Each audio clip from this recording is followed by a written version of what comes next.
Greetings from Nairobi, Kenya, and welcome to the launch of the second phase of the Young Health Program in Kenya, running from 2021 to 2025. The Young Health Program is a program that empowers young people between the ages of 10 to 24 years to take control of their health, especially to combat long-term conditions often called non-communicable diseases, such as cancer, diabetes, heart diseases, amongst others. My name is Ogweno Stephen, a Young Health Program peer educator and an NCD champion, and I'll be your co-host alongside. My name is Dr. Sylvia Vito. I serve in AstraZeneca as the Africa Acceleration. It is an absolute pleasure to host you all today as we inaugurate the second phase in Kenya. AstraZeneca is the main sponsor for Young Health Program, and we have a strong commitment to ensure that we not only support but fund on-the-ground activations, research and advocacy that targets risk factors such as tobacco use, harmful use of alcohol, physical inactivity, unhealthy diet, and exposure to air pollution, that all of which can lead to NCDs in adulthood. We are doing this through our esteemed implementing partners, Plan International Kenya, a formidable international organization that has been supporting vulnerable and marginalized communities in Kenya since 1982. Through the Young Health Program, we really believe that our youth will make better informed choices, health choices for a better life chance. Remember to follow this conversation live on all our social media platforms at Plan International, at AstraZeneca. Leave your comments, questions in the comment section below, and don't forget our official hashtags for the day is YHP Kenya and YHP Program with a double M. To start us off, we are going to invite Kate Volley, the country director for Plan International Kenya, to give us opening remarks and to get this conversation going. Welcome, Kate, and over to you. As Kate comes into this conversation, we want to remind you all that this is going live and you need to comment, leave your questions, share this feed across all of your social media platforms so that people are able to join this conversation. And again, the Young Health Program, as we said in the beginning, is a program that really focuses on non-communicable diseases and really ensures that young people have control of their health, but more importantly, that they are able to control their long-term conditions. And to start us off again, we'd like to invite the country director for Plan International Kenya, Kate Volley, to set the pace for this conversation and to give us opening remarks. Over to you, Kate. Thank you very much, and good morning, everybody. Allow me to just recognize those who are with us. Honorable Dr. Mercy Mwangangi, the Chief Administrative Secretary, Ministry of Health. Dr. Kennedy Njau, Government Affairs Director, Sub-Saharan Africa, AstraZeneca, and our partner on this program. Dr. Sylvia Vito, nice to be connected with you again, Africa Acceleration Director, AstraZeneca. Our national government officers who are here with us today, Mr. Jacob Mwaura, Deputy County Commissioner from Mathare Sub-County, Gideon Ombugi, DCC Kibra Sub-County, and Mr. Joseph Maina, DCC Kasarani Sub-County. We also recognize the presence of our officers from the Nairobi Metropolitan Services, and ladies and gentlemen, all protocol observed. Greetings, and thank you really for joining us as we launch the second phase of the Young Health Program Kenya. As most of you will know, Plan International is an independent development humanitarian organization. We've been working in Kenya since 1982, and we strive for a just world, working with children, young people, and our supporters and partners. We work to advance children's rights and equality for girls. We've been operating, as I mentioned, since 1982, doing long-term development work across 20 counties. And we do this in close partnership and collaboration with local communities, our county and national governments, and other stakeholders. We have delivered long-term development and relief programs that focus on the well-being of children, adolescent girls, and youth, while implementing community-based interventions with a mix of individual child sponsorship and grant funding. As an organization, we continue to build powerful partnerships for children, and particularly to advance equality for girls, both locally and regionally and globally. As an organization that advances children's rights, we are very excited to partner with AstraZeneca on the AstraZeneca Young Health Program and to partner with the Ministry of Health as well. This program, as we'll hear during the course of this morning, it targets people aged 10 to 24 years with information and skills on prevention of the most common non-communicable diseases, what we call NCDs in Nairobi. Ladies and gentlemen, I think it's always important to go back to the statistics. They tell a story. NCDs account for more than 50% of hospital admissions in Kenya and have a great impact in the labor force, as NCDs are known to reduce productivity, reduce economic growth while overstretching our health system. Young people aged 10 to 24 make up 33% of Kenya's population. With the increase in NCD cases every year, the probability of dying prematurely from NCDs is 13%. This is quite high. It is therefore critical that we work towards NCD prevention, particularly among young people in Kenya. Our partnership with AstraZeneca and with the Ministry of Health through the Young Health Program provides us with an opportunity to engage peer educators in NCDs prevention. Peer education remains a key pillar in the project, and as we are better able to inspire and to encourage peers to adopt healthy behaviors because they share common challenges, strengths, and experiences. We've been working with AstraZeneca for the past 5 years, and we're very excited to partner with them again for another 5 years, building on the successful implementation we had in Kenya, and we will be expanding to 18 new areas, the remaining villages in Kibra and into a new area of Mathare. Having successfully worked with the Nairobi County and the national government to support policies and guidelines on NCD prevention, we have reached over 82,000 young people. We have also reached 267,000 members of the wider community over the past 5 years. We're looking forward to continuing this vital work focusing on NCD prevention. Our recent external evaluation illustrated incredible results, including, for instance, that the number of young people using tobacco declined more than 40%, from 47.2% to 5.9% at the final evaluation. So combining our program to empower young people to make healthier life choices with the present significant political will to address the challenge, we hope to continue to have a huge impact on long-term health outcomes.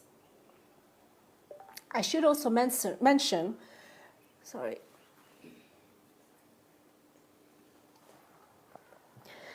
excuse me. I should also mention that our Young Health Program is also in line with our new country strategy, which seeks to increase the agency of young people, providing platforms for them to be part of the solution and to advocate for the things that matter to them. Ladies and gentlemen, on behalf of Plan International Kenya, I would like to thank AstraZeneca for this partnership that we've had over the years and the partnership that we'll be building on in the next 5 years. We look forward to working together in the next 5 years and to really bring in transformational change to young people. I would also like to thank the representatives of the Ministry of Health, who are a key and incredible partner that have worked with us and who will be working us to support the implementation of the Young Health Program. We're also happy that you've all created time to be with us today to join us in the launch. We are committed to working with you and to improve the health and well-being of young people in Kenya. Asanteni sana. Thank you very, very much, Kate, for that detailed opening remarks that really sets the pace for the kind of conversations we are going to have today. And remember to follow this conversation live on all our social media platforms at Plan International Kenya, at AstraZeneca. Leave us your comments and questions in the comment section below. And also, don't forget, the official hashtags for today are YHP Kenya and YHP Program. And now, I want us to have a look at a summary of phase 1 of the Young Health Program through a short video that really highlights what we've been able to do with the program. Thank you.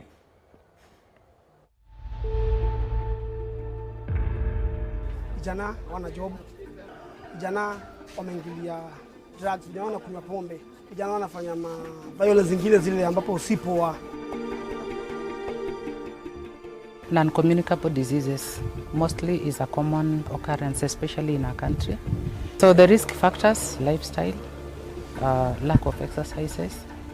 Most of the people, again, indulging in alcohol use and tobacco use. Our promises were basically to be able to deliver a program that addresses issues of young people in regards to health, but particularly more on non-communicable diseases and the risky behaviors. Now that we are working with young people of ages 10 to 24, if we get people of the same ages, identify young people from the community, capacity build them with information on NCDs, then we are sure that they're going to distribute this information to their fellow peers and the information will be widespread well enough. And very easy to create a rapport, a good relationship with their fellow youth. They tend to open up so quickly rather than an elderly person. YHP has helped me to know how to live a healthy lifestyle in order to prevent the risks of getting cancer and other non-communicable diseases. Number one, they gave us resources to conduct trainings and awareness, mobilization of the youth, and compared to previously, we would say there's a remarkable number of youth seeking health services. Young Health Program has directly reached around 83,000 young people in our community here. We have developed the first ever Nairobi City County NCD costed implementation plan. We have reviewed the new school health policy. So we have achieved so much within a given short period of time, which is 5 years.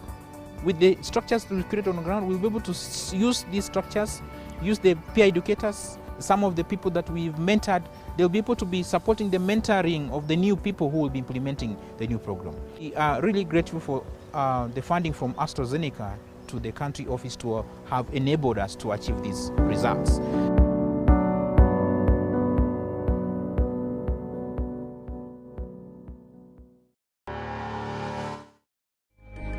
Thank you very much, AstraZeneca Young Health Program team, Amut Plan International team, for that very insightful video that showcases not only what YHP is about, but gives amazing insights into how we do what we do in the Young Health Program. Good people, remember to share with us your comments, send us your questions in the chat box, and I will read these out to you in the live session Q&A that we have later on in the program. So don't touch that dial. Stay tuned and do engage with us as well on our official Twitter handles at Plan International Kenya, at AstraZeneca. The success of the Young Health Program in Kenya requires our partnership with not only Plan International, but with various stakeholders in national government, in our respective embassies, county governments, and other relevant professional societies and advocacy groups. Ladies and gentlemen, there is no one better to bring home the power of partnership discussion other than my very esteemed colleague from AstraZeneca, Dr. Kennedy Njau, who serves as the Government Affairs Director in Sub-Saharan Africa. Kennedy Njau, karibu sana daktari. And welcome everyone. It's a huge pleasure for me to be able to join everyone as we launch the extended program YHP here in Kenya. So at AstraZeneca Kenya, we are very, very excited as staff at AstraZeneca Kenya to be part of the global AstraZeneca Young Health Program. And just a little bit about AstraZeneca Kenya. Here, AstraZeneca Kenya is part of the African cluster, and we've been in Africa for about 27 years. And our focus is to transform the lives of patients across Africa and to ensure that they have access to our innovative medicines. And we partner with governments and policymakers across Africa, and particularly in Kenya, to invest in continuous medical education through diverse platforms to ensure that our clinicians have access to information that would help them make appropriate treatment decisions to better deliver patient care across Africa. So how do we ensure that in Africa patients access our medicines? One, very importantly, as Sylvia said, we partner with different stakeholders in government, in the community, to ensure that our community not only receives access to our medicines, but also access to comprehensive healthcare. And we do that through partnerships and through some of our initiatives, some that I'll mention just now. For example, the Africa Pumua Initiative, which is an initiative aimed at redefining asthma care through partnership with government, healthcare professionals and experts, as well as healthcare societies and governments, and the government and the Council of Governors, as well as faith-based organizations in the country. And our aim is to improve pediatric as well as adult asthma management across the country. Other partnerships that we have to improve access to health in Kenya are such as our partnership with MyDawa. MyDawa is a leading e-pharmacy in Kenya, which helps to ensure that patients receive conveniently access to our medicines through their platform. Very importantly also, we have an initiative called Healthy Heart Africa, which has been active in Kenya since 2015. And this Healthy Heart Africa program aims at raising awareness on hypertension, which is another non-communicable disease, and has reached many patients across Africa and linked many patients to treatment in order to ensure that they receive treatment for hypertension, which of course is a non-communicable disease affecting, unfortunately, a lot of our Kenyan population. Also, very importantly, is a Young Health Program, a great partnership that we have with Plan International that we are implementing, and which is the focus of our discussion today.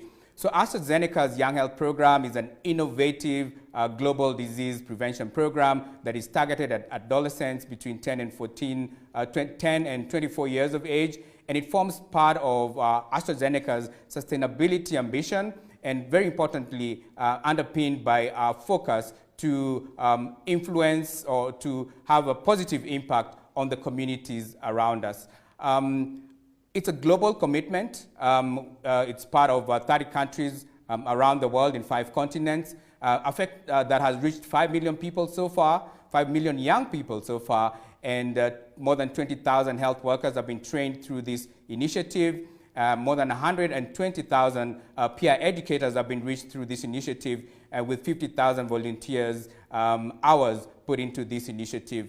And part of it is scholarships, grants, and mentorship to young people to support them and to educate them, to make them advocates of health, of their own health.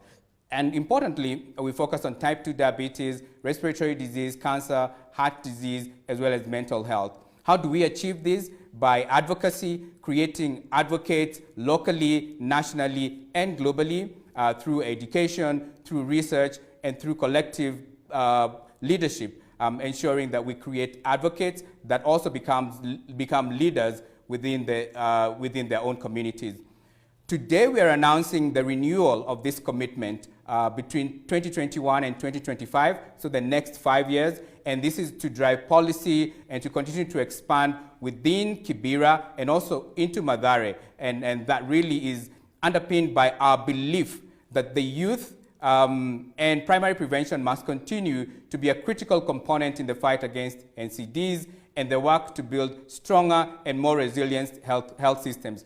How does the AstraZeneca employee get involved in this? At AstraZeneca Kenya, we have health professionals that work here at AstraZeneca Kenya, and they provide mentorship and education to peer educators that are involved in this program within Mathare and within Kibera. And these young people now cascade that information back to their communities. Another way that our AstraZeneca employees get involved is collaborate with these young people to really cascade that information to their peers within the community using mainstream media as well as using social media. And another very important way is that we interact with them socially and are involved in sports activities and other community activities with them. So we are very excited as AstraZeneca employees in Kenya. We've worked with YHP, Young Health Program, for the last 5 years, really looking forward to the next 5 years to see how we can work with them, with the young people, to really continue to empower them and help them with, empower them in order for them to continue to impact their communities in a sustainable manner and to strengthen our health systems as we work together to prevent non-communicable diseases in young people as well as in the older population. So really looking forward to this collaboration for the next 5 years and welcoming you all to be part of this journey with us. Thank you very much.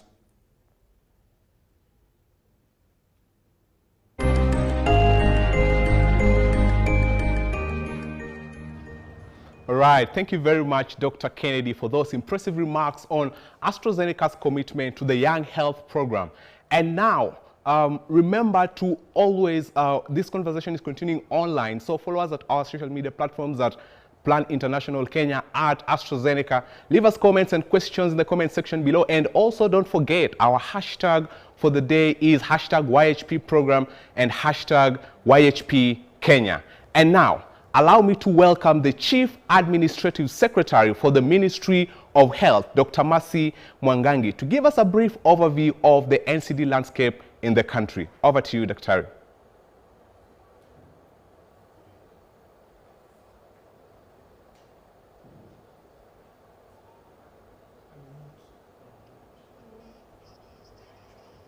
Yeah, Dr. you are on mute. If you could unmute, that would be helpful. All right, thank you. I would think that 1 year in, we would know how to unmute ourselves. Thank you so much for that. I want to extend my appreciation to MediaMax for giving us this platform to reach out to young people and to have this extended launch of the YHD program. And then to also extend my appreciation to AstraZeneca and Plan International for collaborating on such a worthy agenda when it comes to sharing information with the youth in terms of NCDs, how they can protect themselves and how they can prevent, NCDs in their lifestyles. Let me begin by appreciating the Deputy Head of Mission. I'm not sure if he's with us, but I'm aware that we also have collaboration from the Swedish Embassy in Nairobi. To also appreciate the presence of Kate Maina-Volley, the County Director of Plan International, Dr. Kennedy Njau, one of the thought leaders and thought partners who we work with in the Ministry of Health, the Head of Government Affairs, Director Sub-Saharan Africa, AstraZeneca, Dr. Sylvia Vito, who we can see online and who's looking very good, enjoying your moderation, Dr. And then, of course, to all participants who are here today, team members from AstraZeneca, team members from the Young Health Program, team members from the Ministry of Health, team members from Plan International, and all our viewers, thank you so much for joining us today. I'll go into my keynote remarks and to begin with by saying that it gives me great pleasure to join you today for the virtual launch of the second phase of the Young Health Program Kenya. It's important to note that this program has made significant progress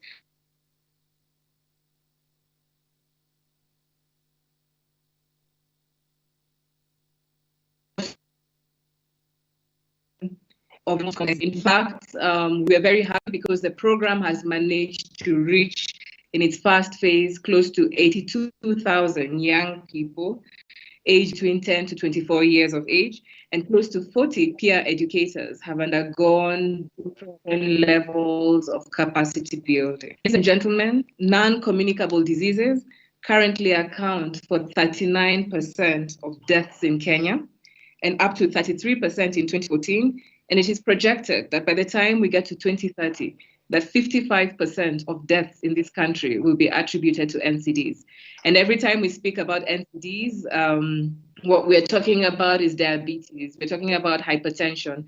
We're talking about various forms of heart disease. We're talking about asthma and various other lung conditions, that come into play. And sometimes even this can be extended to road traffic accidents and injuries and elements of GBV. It's a whole cluster of conditions which we're talking about when we keep using the word NCDs.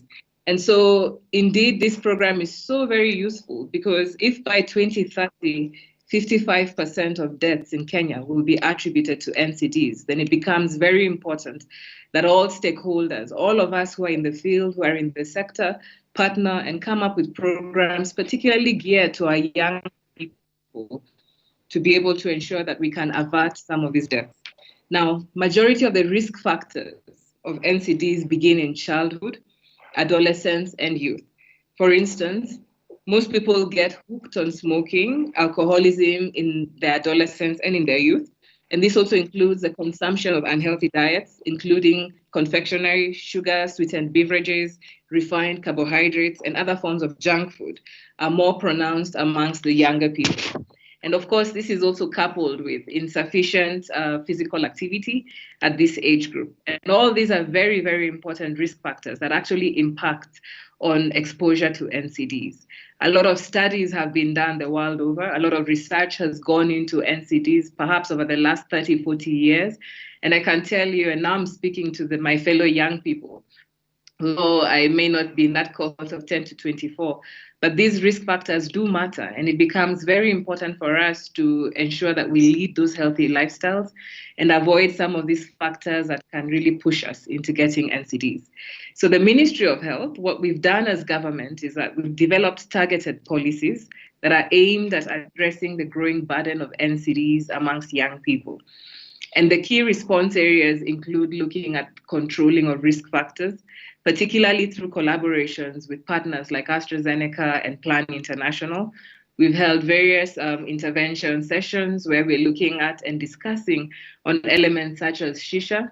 I'm sure you're all aware in the Ministry of Health, we have banned shisha in the country, whose consumption was largely held in the adolescent and young age group. And of course, looking at the Tobacco Control Act 2007 and the Alcoholic Drinks Control Act, we've been able to put in place measures that aim to protect young people by restricting the sale of these products to minors. We've also put in place policies and strategies that serve as a blueprint for the national NCD prevention and control in Kenya. So for example, one of the key things that is very pertinent when it comes to NCD control is to ensure that some of these interventions come into play when our children and our youth are in school.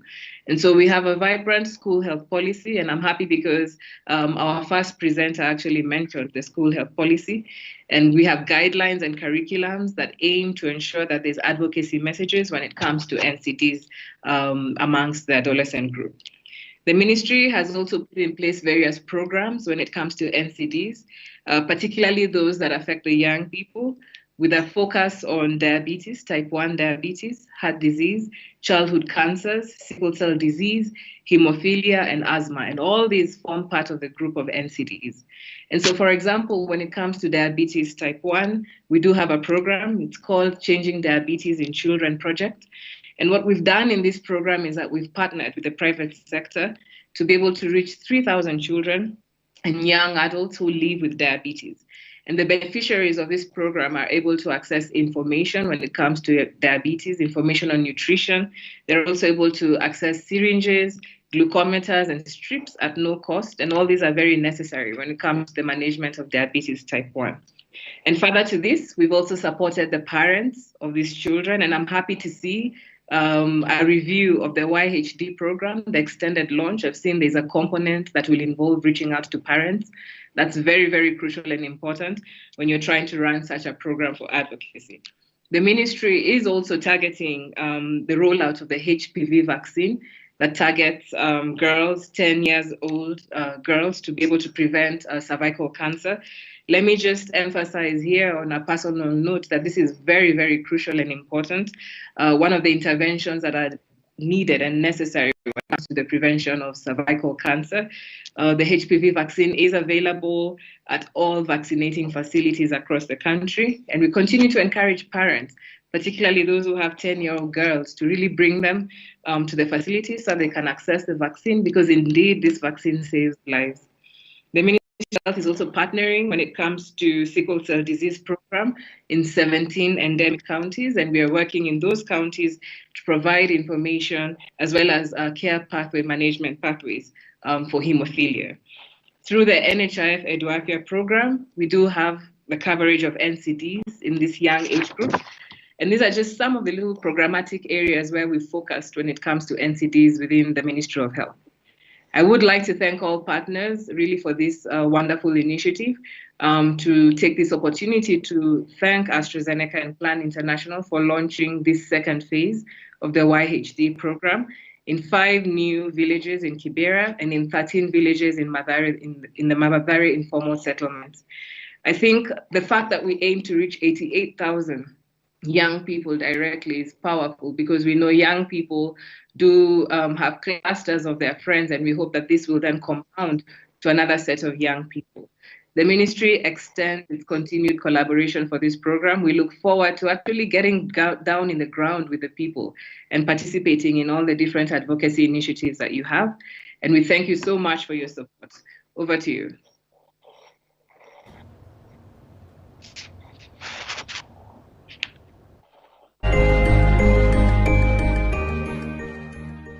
Dr. Mercy Mwangangi, thank you very much, our Honorable Cabinet Administrative Secretary for Health, and a real youth in person, for your outstanding commitment to service. We are truly grateful to you, Dr. Mwangangi, for your focus on health, not only as a crucial, but as a catalytic driver to social and economic development of our country, Kenya, as you very well iterated. Asante sana.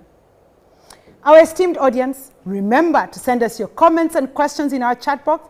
Engage with us on our Twitter handle, hashtag on our social media platforms, Young Health Program Kenya, Plan International Kenya on Twitter, and AstraZeneca as well on Twitter.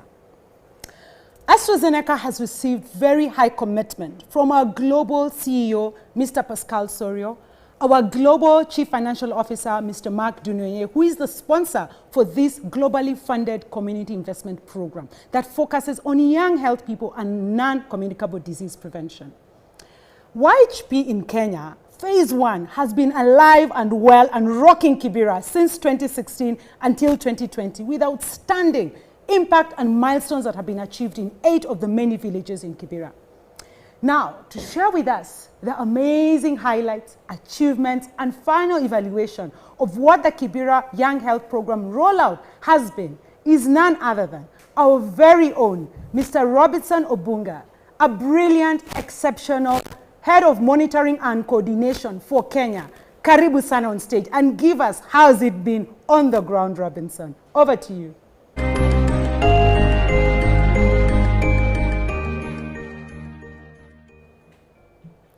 Thank you so much. I will be taking you through this. Young Health Program has been implemented by Plan International Kenya and Nandamaga Universal Relief Team. That phase targeted 8 villages in Kibera, and also, as you can see in the blue map, those are the villages that were targeted. Young Health Program in that phase was focusing on NCD prevention by targeting NCD risk factors. The program was implemented in collaboration with the relevant government and civil societies stakeholders at national, county, and civil and sub-county. That is through the Ministry of Health, Ministry of Education, and the Coalition of Youth Advocates, also known as COYA. I'll just want to take you through the outputs of the Young Health Program in the last phase. Young Health Program was able to train over 40 peer educators. It was able to directly reach over 82,000 young people through peer education outreaches. It was able to train more than 2,200 community members, 103 teachers, 1,499 parents and caregivers, and also 54 health professionals. It indirectly reached and mobilized around 267,000 members of wider community using mass campaigns, radio, and social media. Young Health Program, through advocacy initiatives, resulted in the development of Nairobi County NCD Costed Implementation Plan, review of Kenya National School Health Policy, and also increased budget allocation for NCDs in Nairobi County. Now, we contracted an external consultant to conduct for us a final evaluation of the last phase, and these were the achievements that were realized through that independent final evaluation consultancy. Around 93.3% of young people reported increased knowledge on NCD and risk behaviors compared to 66% at baseline. The knowledge and capacity of Young Health Program peer educators to deliver correct information increased from 25.5% at baseline to 79.9% at final evaluation. 91% of community members and duty bearers reported increased knowledge on NCD risk behaviors and health needs of young people compared to 28.4% at baseline. Around 5.9% of young people were current smokers compared to 47.2%. 16.3% of young people engaged in physical activity did not meet WHO recommendation on physical activity compared to 71.7% at baseline. Around 37.8% of young people did not meet WHO recommendation on fruit and vegetable intake compared to 93.1% at baseline. We did an assessment at our health facilities, and this is what we found out. An assessment of 12 health facilities showed an improvement in access and quality of youth-friendly health services from 15.7% at baseline to 91% at final evaluation. Around 71.9% of young people reported they were satisfied with access to quality of health services offered compared to 18.1% at baseline. Thank you so much.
All right, welcome back, and thank you so much, Robinson, for sharing some of the impact of phase 1 of the Young Health Program in Kenya. And as a peer educator myself, in the phase 1 of the Young Health Program, I completely agree with you that this indeed was achieved. Remember to follow this conversation live on all our social media platforms at Plan International Kenya, at AstraZeneca, and leave your comments and questions in the comment section below. And don't forget, our official hashtags for the day are YHP Kenya and YHP Program.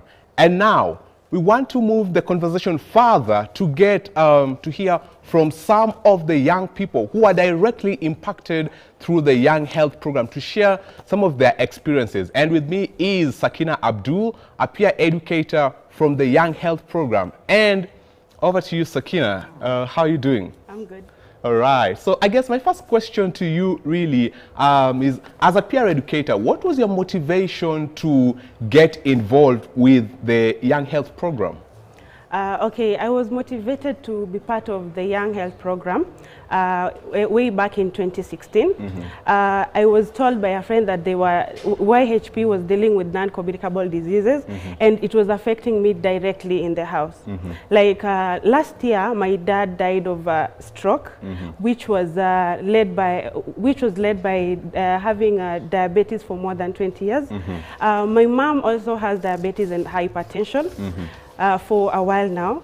My small sister, who got diabetes when she was 10 years, And it was sad for me seeing her injecting herself with insulin twice a day. It was very painful. And so I was motivated by that and decided to join Young Health Program to help to tell people about non-communicable diseases and how their lifestyle choices can make them have the diseases. Yeah. All right, amazing insights there, and really goes back to the reason why you joined the program. So myself, as a peer educator in the Young Health Program from Kibera, I went ahead and took the lessons from the Young Health Program and developed my own organization called StoryLink, which really focuses on improving literacy and access to diagnostic services for non-communicable diseases outside of Kibera and to other areas, because this knowledge needs to get everywhere. And so I guess my question to you is, now that the Young Health Program is being expanded, what is, what should people expect, and why is this a very important thing that the program gets expanded for another 5 years and also gets expanded to another area in Nairobi? Okay, thank you. So for 5 years now, Young Health Program has been implemented in Kibera, in I think 13 villages. We have villages that have not been directly associated with. So that is what phase 2 is going to do. And going to Mathare also, it is so nice because people from Mathare also will have information about the non-communicable diseases. I remember when we were going back in 2016, when we were going to Kibera and asking people, do you know what non-communicable diseases are? Or can you give me any form or any kind of non-communicable disease? And they were telling you malaria. They didn't know, they were very green. But we were telling them that, we have things like cancer, diabetes and stuff, and they were relating with it because most people also have those diseases because of lifestyle. So I'm really happy that it's going to be implemented in Mathare so that they can help people from Mathare also. Yeah. And finally, a very short question here is, let us give a preview to the people of Mathare on what to expect. So what are some of the exciting activities that happen at the Young Health Program, and what can you tell people from Mathare to expect from the program? Okay, so we were doing things like Fun Day, where we go to a community ground and invite young people, all ages from 10 to 24 and even beyond, and we will do things like cooking tips. We will show them that you need to eat healthy like this. This is how your portion is supposed to be. We will have fun days where we do fun exercises that help them in living healthy, and we will tell them that you don't have to go to the gym so that you can be physical active, but you can just a little space in your house, just remove the table and do sit-ups and stuff, and you're good to go. Yeah, so those are just a little bit of the things that you are doing, and I would like to share more with the people from Mathare. All right, thank you very much. That has been from Sakina. And people from Mathare, I want to tell you that this is an exciting program and you will love it when it eventually lands in Mathare. And so thank you very much, Sakina, for sharing those experiences. And this really goes ahead to show what young people, have been able to be impacted through the Young Health Program. Thank you. Thank you.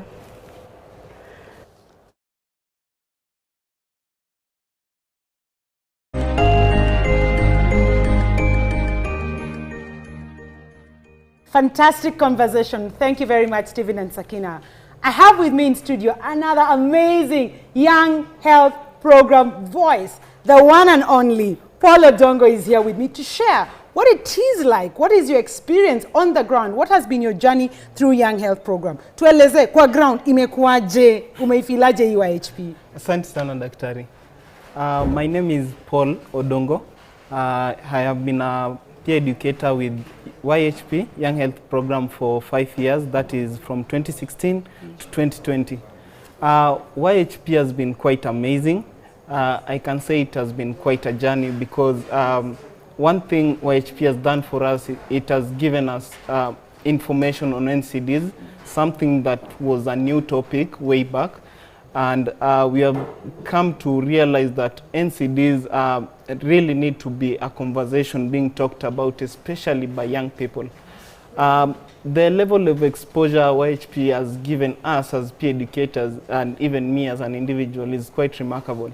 I have been part of a global team that went to One Young World, and that's a global Where was summit. that? Just tell them. In Colombia. Yes. Yeah, under YHP that is. We have been able to attend launches of even policies that are NCD oriented, like the Nairobi County NCD policy, the adolescent Nairobi, Kenya adolescent sexual reproductive health policy. We are able to attend these launches, and we are able to really engage stakeholders on policy level to be able to also advocate at the community level effectively. Oh, fantastic. Yeah. That sounds like amazing work that you've achieved for all those milestones to be made. What have been some of what you would call highlights, you know, high moments, which other than what you've mentioned, but also some of the challenges and learnings, because as you roll over into phase 2 with expanded Kibera and Mathare, what are some of the learnings that you're carrying forward, which could be called challenges, but me, I look at my cup half full, by even lessons? Yeah. You know, with information, to be able to change people from perspectives and lifestyles that they're used to, especially in informal settlements where misinformation and maybe myths are predominant, it's quite difficult. And that's why YHP has been quite innovative to be able to incorporate everyone. So one of the greatest strengths that we are able to have to be able to overcome some of the challenges of myths and misinformation was the level of partnership which was incorporated in under the program.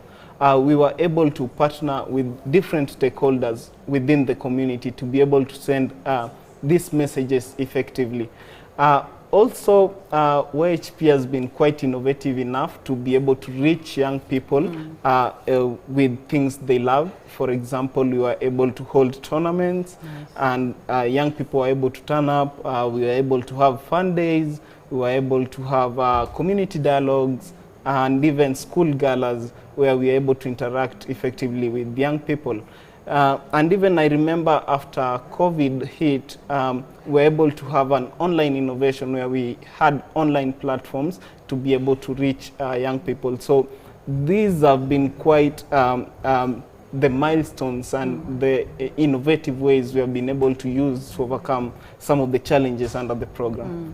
Let's stick to that COVID conversation, because I know you are very face-to-face oriented in how you do the skating, football, drama clubs, theatrics in the communities. Yes. How has that been like, and what is the 1 or 2 big things that you're carrying forward into Mathare, assuming COVID is going to be here with us for a while? So even if, as we go back into probably opening up a bit more, what are your new adaptations to both either digital spaces or the face-to-face? How is that going to look like? Yeah, I believe that in phase 2, Mathare will have quite a wonderful program, because one thing, the lessons that have been able to be learned in Kibera, even during the COVID-19 times, are able to be carried forward. So I believe that we'll be able to explore digital spaces more. We'll be able to use platforms like Facebook, WhatsApp pages, and this really gets young people engaged because you're able to share content with as much ease and speed as possible. So this really gets young people engaged. Already you'll have a good rapport with them on the online platforms. Sisi tuna relate na vitu digital. Na kuelewa. But so that we don't leave our parents and our guardians behind, because you know, we the older people, we are who we are. What are you doing specifically to carry our guardians, our fathers and fathers in Kibera, now in Mathare, along this journey, which is about behavioral change? How are we targeting those specifically? Mainly, YHP has been able to use the community leadership to be able to tap into I'll say the older generation, maybe our parents, because you'll find they're mostly involved in things like community barazas and maybe the church events. So YHP has been able to tap into that using the different partnerships that we have been able to have with the communities. So with these structures already existing in the communities and Mathare included, I think it will be a great plus for YHP Phase 2 to be able to tap in that. Fantastic. Any parting shot as we go into Mathare? What would you like to say as an encouragement to future peer educators? Kwa sababu tutaplug tukiwa wengi. Yeah. For me, I'll use exactly what worked well for me. So I'd like to tell young people and everyone for that matter that non-communicable diseases is really an issue for us all. So one great thing you'll be able to do, learn as much information as possible, be able to assimilate this information into your lifestyle so you are able to practice maybe the healthier lifestyles by making informed choices. Fantastic. Yeah. Ningekugotea lakini wacha tufanye hiyo high elbow yenye tumeambiwa mambo ya COVID. Thank you very much. Great having you in studio. Thank you, Daktari. Haya. So now going on swiftly, clearly the Young Health Program Phase 1 has been an absolute success and has had impressive impact. Now to share with us how this has been, allow me to introduce to you the one and only Charles Murio, who is the Program Manager for Young Health Program in Kenya, to talk to us briefly about what Phase 2 of the Young Health Program will be like. Tupatie insight, ama your snapshot. Mr. Charles Murio, over to you.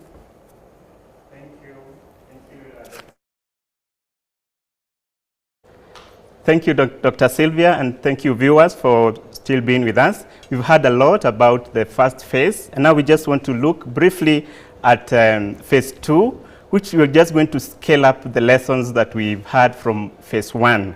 So why the YHP program really is looking at the 5 main risk factors: tobacco use, harmful use of alcohol, unhealthy diet, physical inactivity, air pollution, that will contribute to the 5 most common NCDs. So that's why we are using the WHO's 5x5 model.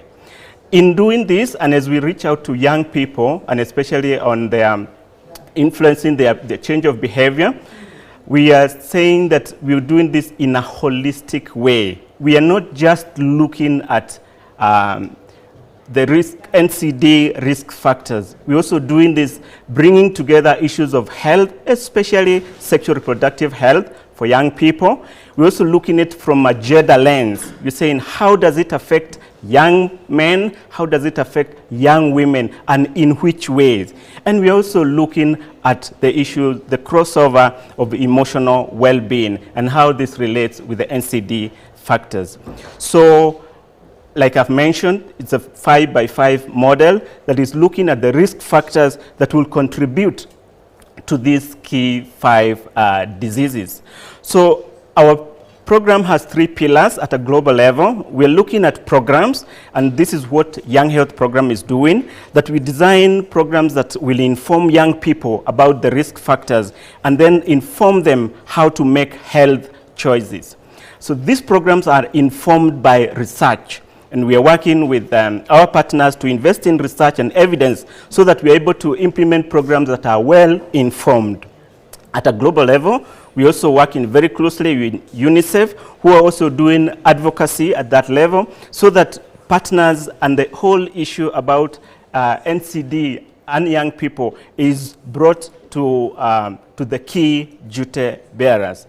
Our strategy has 4 pillars. We are looking at all that we have said, that we want to impact young people aged 10 to 24, that they will be able to practice fewer risk behaviors. And this is as a result of increased knowledge and capacity, and also improved services. And all this happens within an enabling environment. So our program has 4 key related strategies. We're seeking to empower young people through the peer education model. And through this, we want to build their knowledge and also skills on NCD risk factors so that they are able to make informed decisions about their health. Then we're also looking at mobilizing communities to get their buy-in. And by communities, we mean families and community leaders and schools, so that they're able to get that buy-in and support that process of change. We're also saying that we are working with duty bearers, especially health service providers, so that they are able to provide quality, youth-friendly services, both NCD-related and also sexual reproductive health related. We're also looking at duty bearers and creating an enabling environment, and we'll be engaged in strengthening the policy environment, a policy environment that supports the prevention and promotion of adolescent health. So those are our 4 key pillars, learning from experience from phase 1. So briefly, we'll be looking at, we'll be assessing the NCD policy environment. We'll also be looking at collaborating with partners, and that's why we are calling all of you to come together. We work together so that we are able to ensure that the whole issue of NCD prevention among young people is prioritized. We're also looking to work with key players such as NCD Alliance, Coalition of Youth Advocates, and all other players that we can work with to make this a success. We will not stop to engage with sub-county health management team and also county health management team, so that we work together to ensure that young people in Mathare and in Kibera have an environment that they can learn and adopt appropriate health behaviors. So we will be scaling up in Kibera. We only worked in about 8 villages. We'll do 3 more villages in Kibera, and we'll also work in all the villages within Mathare, the low settlement area. Ideally, we want to reach as many as 200 schools and 18 health facilities. We are seeking to reach a total of 88,128 young people directly. And we'll be doing this through engaging and training and role modeling about 54 peer educators. We'll also be reaching to train parents and caregivers, community leaders, teachers, and health professionals, so that they can join this big vehicle, this big movement as we go towards NCD prevention amongst young people. So overall, indirectly, we want to reach about 400,000 people and 196 adults within the community. This is within our implementation period. Yes, and that is it for us, and we really hope to really work with you to ensure that we realize our objective. And thank you so much.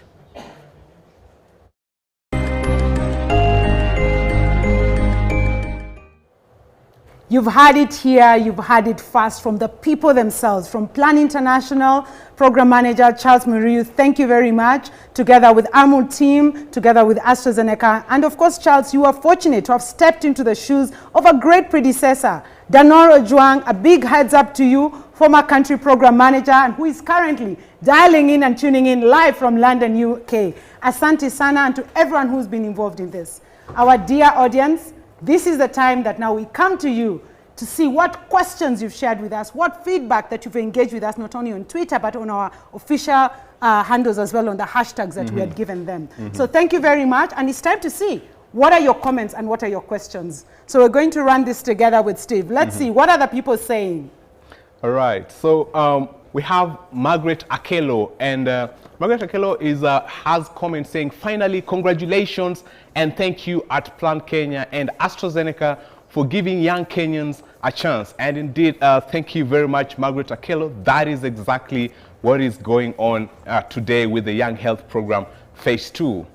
Fantastic. I can see Edwin Musyoka, who was also on the video, saying, YHP has actually been a game-changing for AstraZeneca employees, and we pray that with the second phase, it's going to see us plug in more with the communities around us. So thank you, Edson Mutisia, for that comment. All right, as we continue again, we see Diana Adhiambo, and he's commenting that, I'm so happy for the second phase of the Young Health Program. Can't wait to continue educating the community. Clearly, she is one of the peer educators and yeah, we are with you in this phase 2 of the Young Health program in Kenya. Fantastic. More comments rolling in on screen.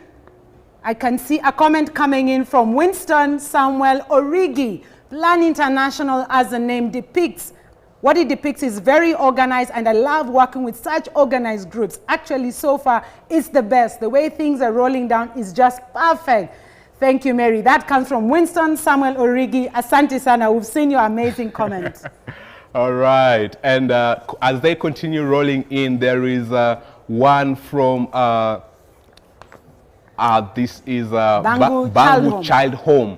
And I guess this is an organization. And they are saying, I love your report. It's self-explanatory. It's organized. A great job, Robbie from Mathare. You are ready to help you do this. And this is from Mathare, and that is where we are coming in next. And let us be, we are waiting for you as well, ready to implement this together.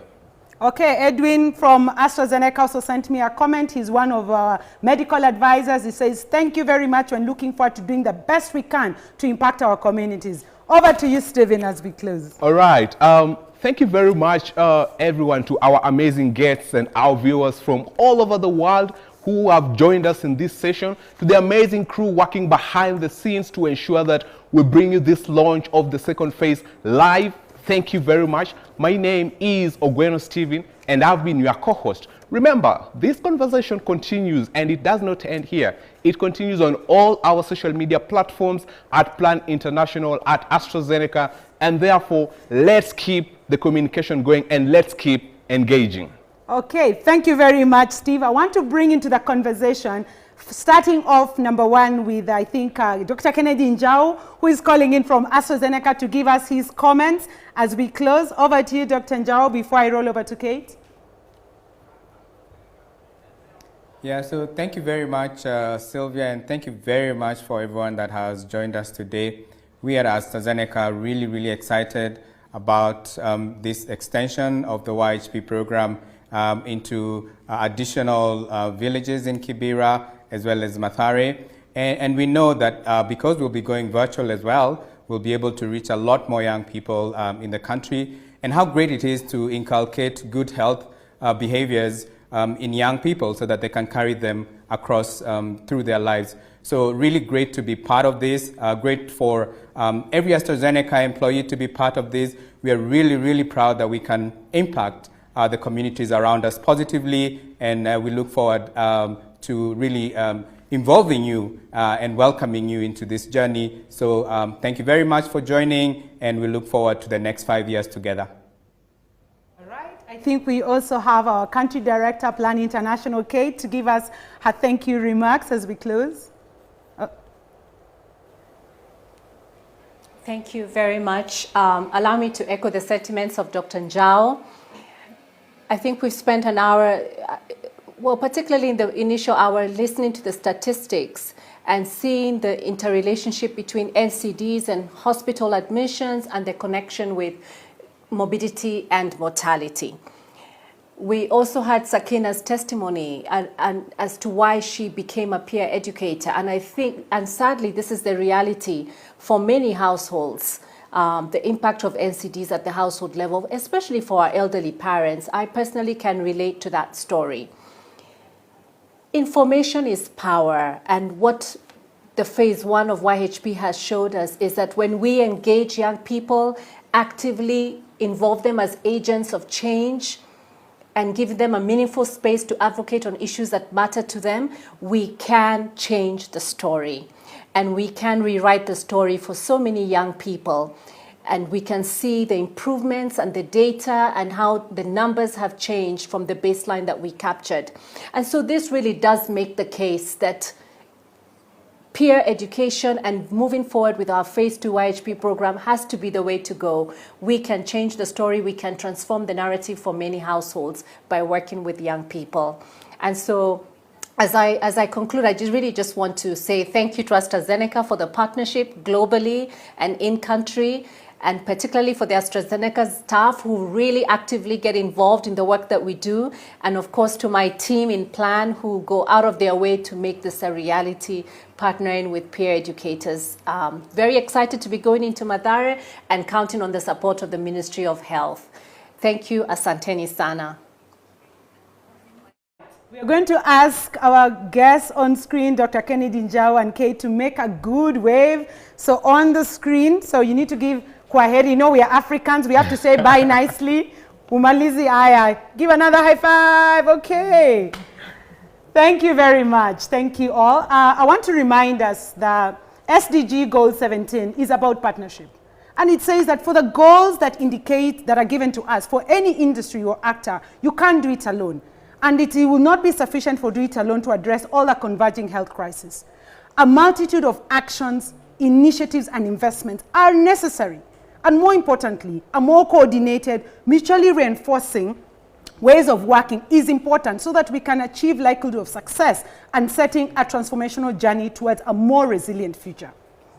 In AstraZeneca, sustainability and community investments like Young Health Program are about us as a company using our capabilities and resources to make the most meaningful impact where society needs it the most, especially in health. We know that the health of the people, the health of the planet, and our businesses are interconnected, each impacting the other. Therefore, our goal is to integrate sustainability and community investment into every aspect of our enterprise as a company, going beyond our usual commercial and R&D researches to evolve the mindset and practices of our people to meet the changing needs. We believe that sustainability and these community investments are a responsibility and also a business priority for any organization, and more importantly for us as AstraZeneca, of course, and for Plan International. So thank you all. Young Health Program, the youth qua ground. You are the heroes, by the way. Thank you, Plan International, both local and the global organization, for the amazing work that you do. A big thank you to our partners in the Ministry of Health, the Government of Kenya, county governments, and from all of us on behalf of AstraZeneca, YHP leadership team, and Helen Sibel, who is dialing in all the way from Canada, we say thank you, all the best, and phase 2 of YHP is officially on. See you on the ground in Mathare and Kibera. Asanteni sana.